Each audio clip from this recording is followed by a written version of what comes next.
Bonjour à toutes et à tous. Je vais aborder aujourd'hui la seconde partie de la biographie de la vie de Jane Birkin. Je vous rappelle que ma chaîne est dédiée aux biographies flash de personnes avant leur célébrité. Si le sujet vous intéresse, je vous invite à vous abonner et à cliquer sur la cloche pour être informé des prochaines vidéos. Un petit pouce bleu m'aidera également au référencement. Merci d'avance. Mais revenons à Jane Birkin et c'est maintenant.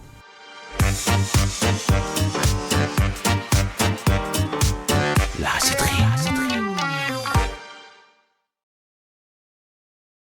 À 17 ans, son père l'envoie découvrir la France, pays qu'il affectionne tout particulièrement. Elle logera chez l'habitant avec quelques autres jeunes filles anglaises. Nous sommes en 1963. La vague hippie venue des États-Unis apparaît progressivement dans toute l'Europe, apportant ses influences vestimentaires, musicales et ses idéaux prônant le refus de l'autorité, le pacifisme, le retour à la nature et la liberté sexuelle. Jane découvre la chanson française dont Françoise Hardy avec le titre « Tous les garçons et les filles ». Elle découvre Paris, ses musées, puis tombe sous le charme de Montmartre. Elle rentre à Londres l'année suivante, heureuse de retrouver sa famille, mais au premier regard dans le miroir, elle déplore son aspect physique, à son goût très quelconque, sans personnalité. Elle commence alors à changer son look, optant pour le jean serré, une frange portée avec ses cheveux longs et maquille ses yeux. Jane s'était mis en tête de devenir actrice de cinéma, avec le désir encore inconscient de marcher sur les traces de sa maman, sans oser en parler à son père, qui envisageait plutôt pour elle une école d'art. Avec la complicité de sa mère, elle apprend un texte pour préparer son tout premier casting pour une pièce de théâtre. Mais le jour J, l'audition commence sans qu'un seul mot sorte de sa bouche. Le metteur en scène lui a finalement offert le rôle d'une sourde-muette. Elle avait 17 ans à ses débuts dans le théâtre. Elle eut la chance de jouer dans le lieu où vivent les élites de Londres, cette terre urbaine appelée le West End, qui regroupe la majorité des grands théâtres londoniens. C'est là que Jane a acheté son fameux panier, devenu plus tard très célèbre. Puis elle passera à une audition pour une comédie musicale, Passion Flower Hotel, pour laquelle le compositeur John Barry, célèbre pour avoir créé les musiques des films James Bond, lui avait écrit une chanson. Jane, comme l'exige le rôle, a mal dansé et mal chanté, en scandant « Je dois augmenter la taille de ma poitrine ». Le scénario a pour thème de jeunes filles en internat qui évoquent la perte de leur virginité et décident de mettre en place un service dans leur école réservé aux garçons. Dans le lien numéro 2, sous la vidéo, vous trouverez un article sur ce film avec des photos de cette comédie musicale sur lesquelles Jane apparaît vêtue en collégienne ingénue avec d'autres élèves. La rencontre avec John Barry est déterminante pour la suite de son histoire. Elle tombe immédiatement sous le charme de cet homme âgé de 32 ans. Elle n'en a que 18. 6 mois après leur rencontre, John souhaite l'épouser malgré le refus catégorique de son père car elle est encore mineure. Après une discussion musclée, le mariage aura lieu. Le lien numéro 3 sous la vidéo vous permettra de regarder quelques clichés de leur mariage. Mais leur idylle tourne mal. Divorcé et déjà père, John se consacre avant tout à sa carrière. Souvent en déplacement, il est peu enclin à écouter les souffrances de Jane en demande de présence et de fusion amoureuse.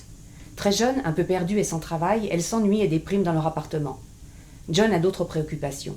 Il s'absente souvent. Les pleurs de Jane à son retour ne trouvent aucun réconfort. Le couple ne parvient pas à trouver un équilibre. Jane, en revanche, va prendre la décision de poursuivre sa carrière dans le monde du spectacle. Elle apprend alors qu'une audition aura lieu pour le film Blow Up, dont le metteur en scène était Michelangelo Antonioni. Son rôle exigeait d'apparaître dans une scène de nu intégrale.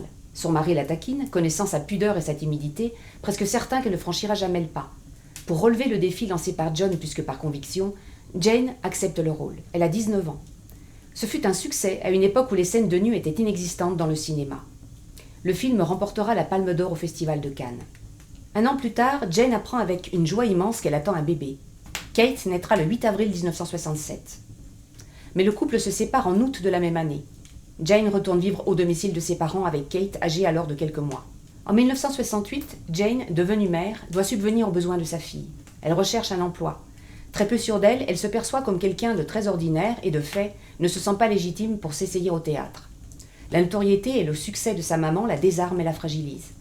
Elle redoute son jugement sans concession, les remarques sur son jeu de scène. Elle va donc chercher un job dans une autre discipline du milieu artistique, le cinéma. À l'affût d'un rôle, elle passe une audition pour le tournage du film Slogan, dont le réalisateur est Pierre Grimblat. Le scénario est basé sur une histoire d'amour-passion entre un réalisateur de films publicitaires et une jeune Anglaise.